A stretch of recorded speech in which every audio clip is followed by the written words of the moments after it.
there's no place like home for the holidays, 'cause no matter how far away you roam, when you pine for the sunshine of a friendly gaze, for the holidays. Cut out the noise over there, or else I'm calling management. Our house is a very, very, very fine house with 2 cats in the yard. Life used to be so much better. hard. Any more of that cliched tripe, and I would have notified the police. Don't you mean the pacifiers? The police were banned 5 years ago. Well, a man can dream. I can imagine many dreams being destroyed here. Too many to count. Your predecessor was an actress. And then just for laughs, the powers that be spiked her food with a hallucinogen. And when she fell into that dark, dreary rabbit hole, part of her wall slid over, which revealed a mirror behind some plexiglass. And so she would look into that mirror, and every morning, her worst nightmares came true. She saw an ugly woman looking back? You are indeed correct, my lovely songbird. And she cried for 2 very long weeks. And eventually the guards made the mirror accessible. And as expected, she smashed it. And then she used the shards to cut that ugly face away. And when she realized what she'd done, no more crying. Really? Mm-hmm.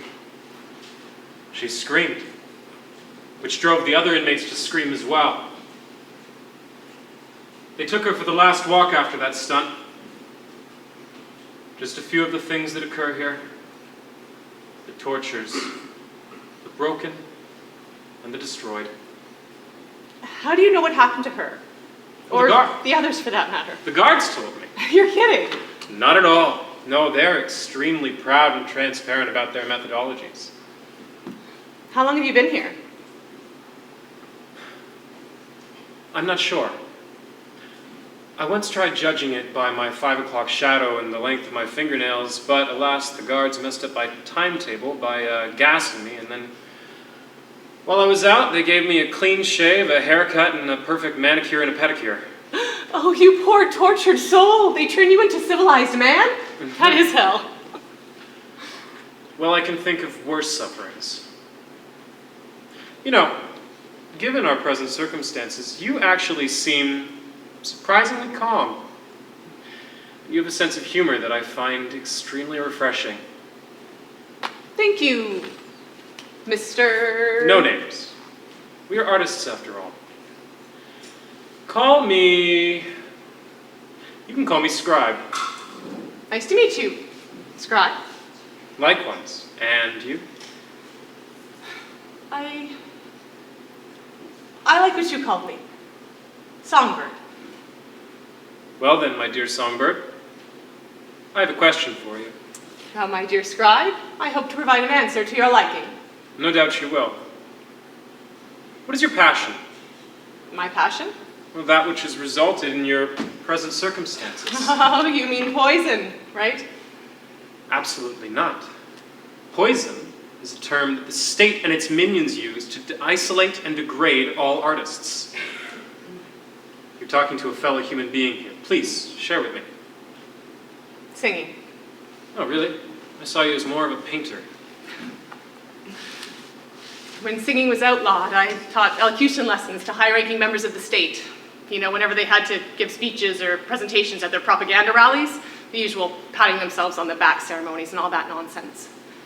But covertly, I would sneak into the catacombs, attend church services, and sing in their choirs. A double whammy.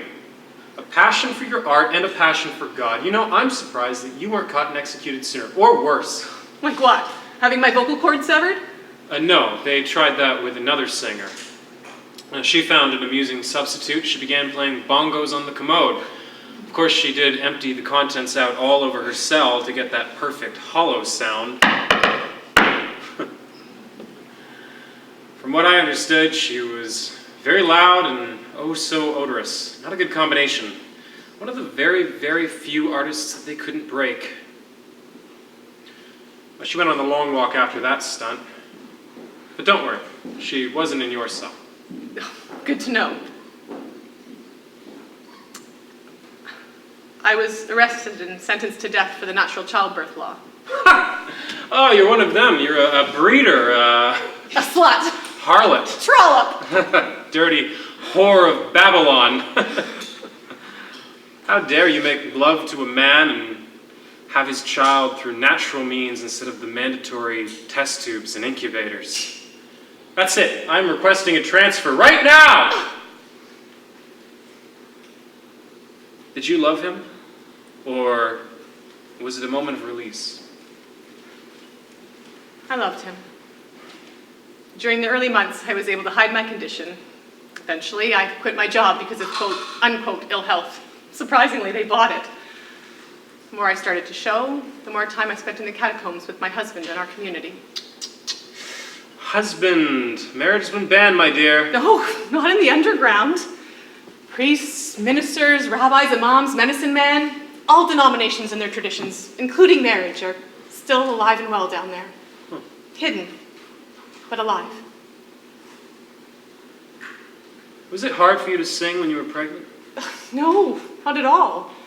When I would sing in my choir, it was like my soul and the soul of my unborn child was touching everyone in the congregation. Word spread to other spiritual communities, and soon I was asked to sing at their services and ceremonies. Joseph and I were quite the duet in our own way. Your child sang? Yes. And after he was born, I would sing to him every night from a special hymnal that was a gift to me from my grandfather.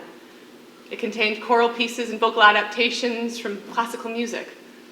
Bach, Mozart, Beethoven. Wait a minute, Beethoven, like his Seventh Symphony, the second movement? Of course. Excellent. That's my favorite. Mine too. Schubert, Strauss, Vivaldi, so many others. 1,000 glorious pages. My little Joseph was always entertained. And what happened to your family? A pacifier patrol found our congregation. Adam, my husband, was run over by one of their armored vehicles. How they brought those metal monsters down there in the catacombs, I'll never know. I gave Joseph to my priest. As they escaped, I charged head-on towards the pacifiers to buy time, to distract them, and to join my husband. They only stunned me. And then for God knows how long, they questioned me about the whereabouts of the other groups in their underground, where their leaders were. When that didn't work, then they sentenced me for breaking the natural childbirth law. I know from first-hand experience that their interrogation techniques can be quite legendary. How did you resist? Snapshot of Joseph. They let you keep a picture. Not exactly. Not exactly. I snuck it in the one place they couldn't find. No, not there, or the other place, thank you very much.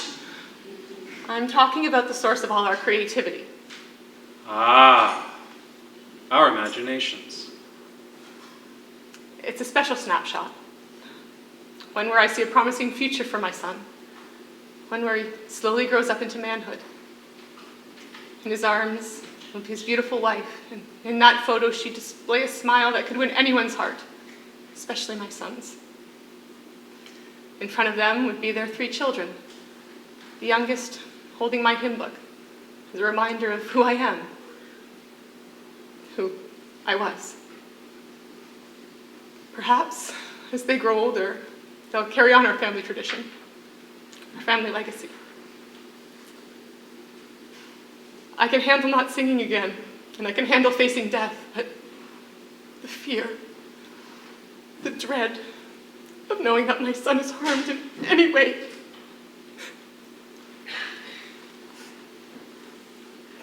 Do you see him as a tenor? What? Joseph, your son, do you see him as a tenor? baritone, like his father. I should have died without him. Well, maybe you were kept alive a little longer for a reason. Such as? Keeping me company. Oh God, I'm so sorry to be so selfish. I shudder to think of what they did to you. No need to apologize, my lovely songbird. I understand completely the torments you've been through. My passion was words. I was a teacher of poetry and literature until the state took over and banned those subjects. But I was still connected to my sacred muse. You're a writer as well? Of poetry, yes. Eventually, the state realized that I had a persuasive air with my creative discourse. I was assigned to their propaganda department. The only thing that kept me from self-inflicted euthanasia was my poetry. I wrote verse after lovely verse, all well hidden, unpublished until, well, do you know the saying that the way to a man's heart is through his stomach? Oh my, yes. Joseph took after his father in that department. Yes, well, the way to a woman's heart is through poetry. If a man recites another person's poems, and he does so with a certain eloquence, then that woman's heart will be his. But if a man recites his own poems, as I did with my beloved, why then the hearts and souls of both man and woman shall be forever intertwined, like a double helix spinning in perfect harmony for all of eternity. What's her name? Her name was Arata. Harato. Beautiful. Japanese? Greek. She was named after the muse of love poetry, except instead of being armed with a golden arrow and a lyre, her weapons were a paintbrush and her perseverance. Officially, she painted all of the portraits of the heads of state. She captured their essence with such frightening perfection, but not too perfect. If she had revealed a hint of their true ugliness, well, then she would have been executed immediately. But thanks to her ingenious talent and her wicked sense of humor, well, she always managed to sneak in a little subtle imperfection here and there. Ooh, I like the sound of that. Like what?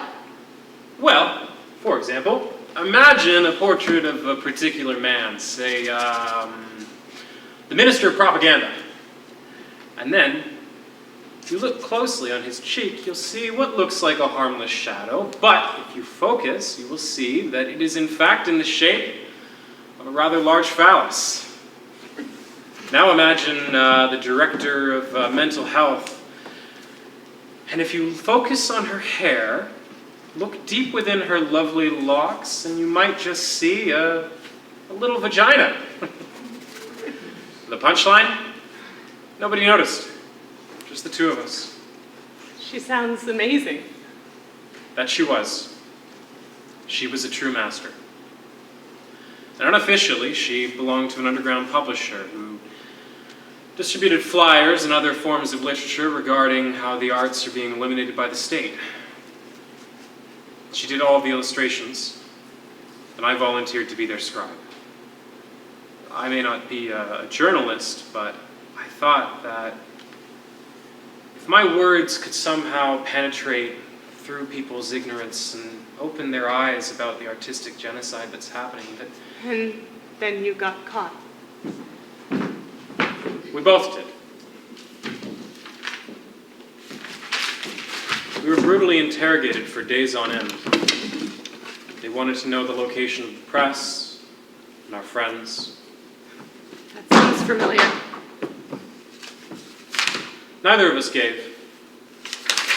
No, I wrote thousands and thousands of pages of poetry throughout my life. I lost count. My pen and paper, my sword and shield. Unfortunately, but expectedly, the pacifiers confiscated every single work of mine. All those stacks of paper, it was absolutely comical. One of the guards actually threw his back out, lifting all of those piles of paper. And all the portraits that Arado created for those jackals, thrown in the incinerator with much abandon. But I stopped laughing when they tied her to a stake. And they covered her with all of my writings, and doused her with paint thinner. They gave me one last chance to reveal the location of our fellow artists. And as I looked into her eyes, even though she was gagged, I could see her screaming, "Don't tell them. Don't tell them." And with one shake of my head, my life was reduced to a crimson blaze, a billowing cloud of smoke and decaying ashes. But as I looked into her eyes, I saw a type of peace that I haven't seen in a long time. I wonder if St. Joan of Arc felt the same way.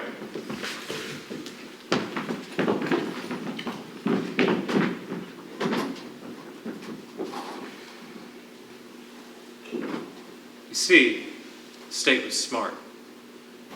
They didn't use her portraits to execute her.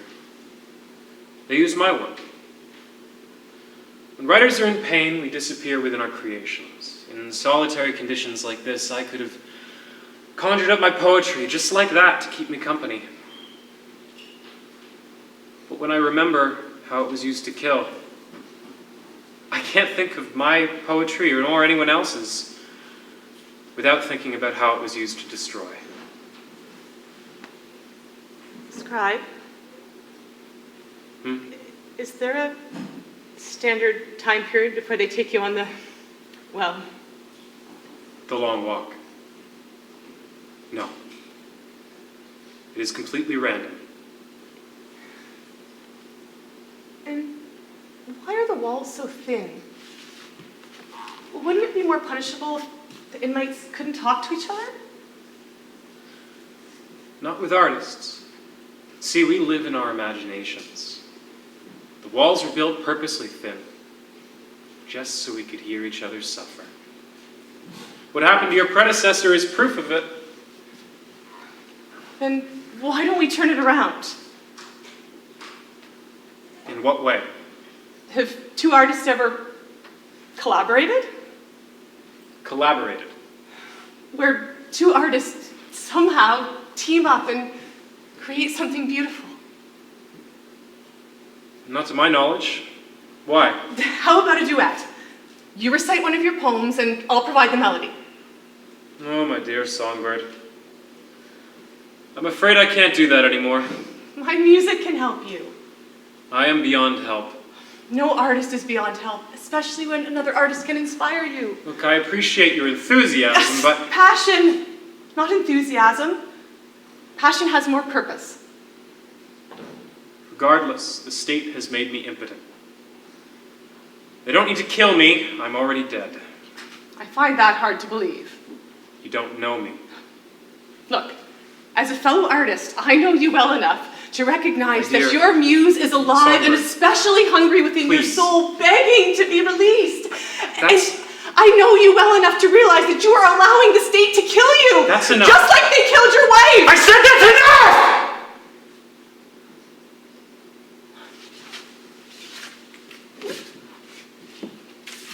Scribe?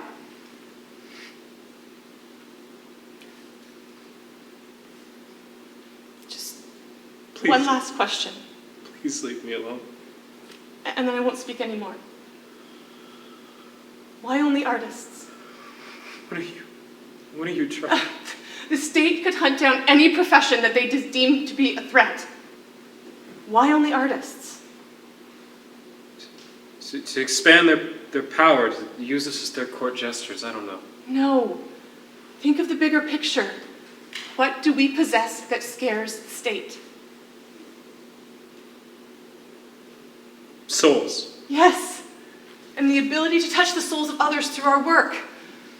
Through our souls comes our humanity and the insight to reveal and see the souls of others. Or lack thereof. And when you bring artists together, a special magic happens, almost like telepathy. I felt that power with Adam and later with Joseph before and after he was born. Didn't you feel that way with your wife?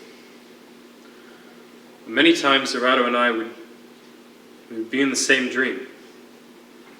And I'm not talking about being in the same kind of dream. I'm talking about being on the same level of consciousness with another human being.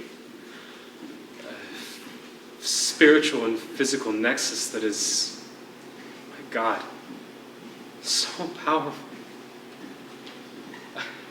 Many times we would wake up and be holding each other's hands. She painted a portrait of our experiences, a cerulean blue sky in the background and our hands intertwined together in the foreground. It was my favorite painting. You would have loved it, Songbird. I know. Scribe, think about what I'm asking. Think about Arado. If she was here right now, what would she say?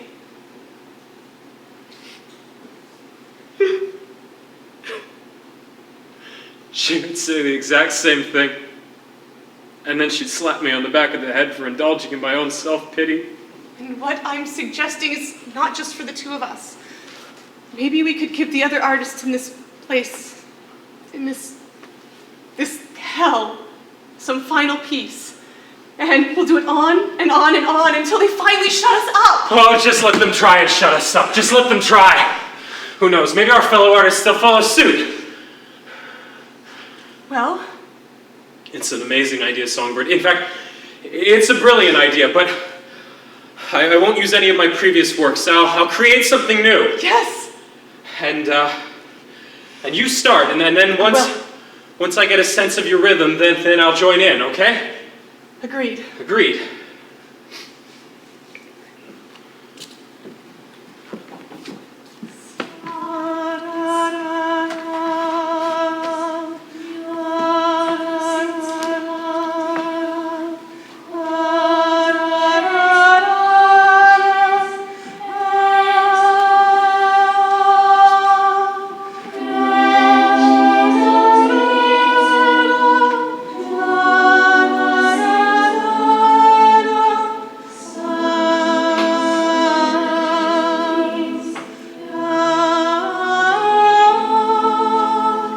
Deep within the hatred of this poisonous death, buried beneath the membrane of the nucleus, the globe of my prison confines my breath. The flame of my soul struggles thus. Outside my spherical jail, love, grace, and beauty, banned, banished, burned, and abused. Mediocrity, ugliness, and uniformity, embraced, enthralled, and enthused. Words of divine eloquence, weaponized and perverted, destroys the innocence within all of us. And I am alone, trapped, neutered, within the membrane of the nucleus. As all hope fades into a fog of dismay, your heavenly voice soars, shines all around me, repelling and chasing this malignance away, revealing true goodness for all to see.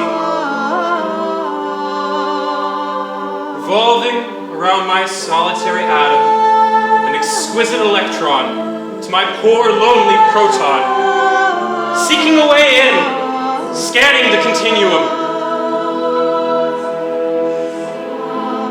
freeing me from my hellish Babylon. I force, I press, I reach, fighting, struggling, and pushing, until from the membrane of the nucleus it bursts, erupting, expelling, and releasing. Now I am free. Our voices become one. We bring forth courage from this vast dungeon. From now into a blessed eternity.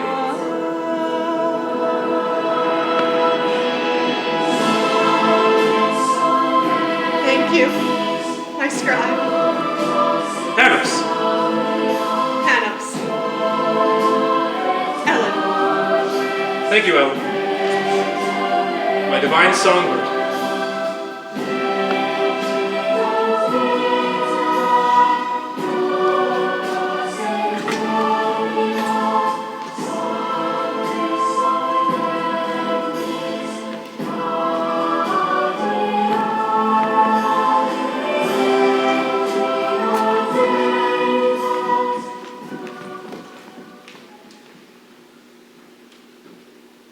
What's the story on these two? They're both in a coma. Different times, different circumstances. 2 weeks ago, he tried to commit suicide. Carbon monoxide poisoning from his car. The medic saved him, but severe brain damage after that.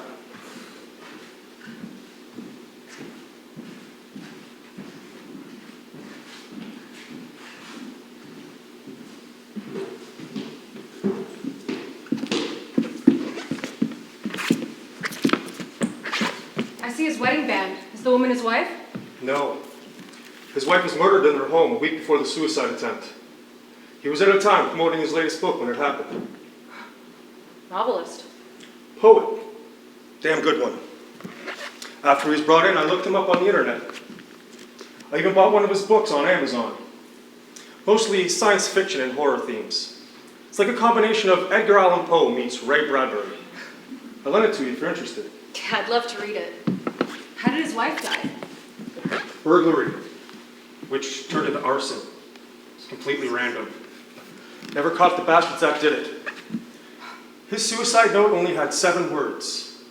A poet is dead without his muse. My God. And the woman? She sang in the choir. 2 days ago, she and her family were rammed by a drunk driver on the way back from a concert. Her husband and the drunk were killed. The son survived. But she... Brain dead. That's tragic. Well, this is where it gets a little weird. Look at today's charts. Both their EEGs were originally nil. Absolutely no brain activity. But last night, when she was moved in here... Wait a minute. Their readings increased. Dramatically. Look at the theta wave levels. They're dreaming? Well, it's too soon to tell, but their levels have been increasing throughout the day. Slowly, but nevertheless increasing. Incredible. We're keeping an eye on this, see what happens. You can only hope. Do you think that they're dreaming together? In the same dream? I think you're asking the wrong doctor. Come on. We have to finish our rounds.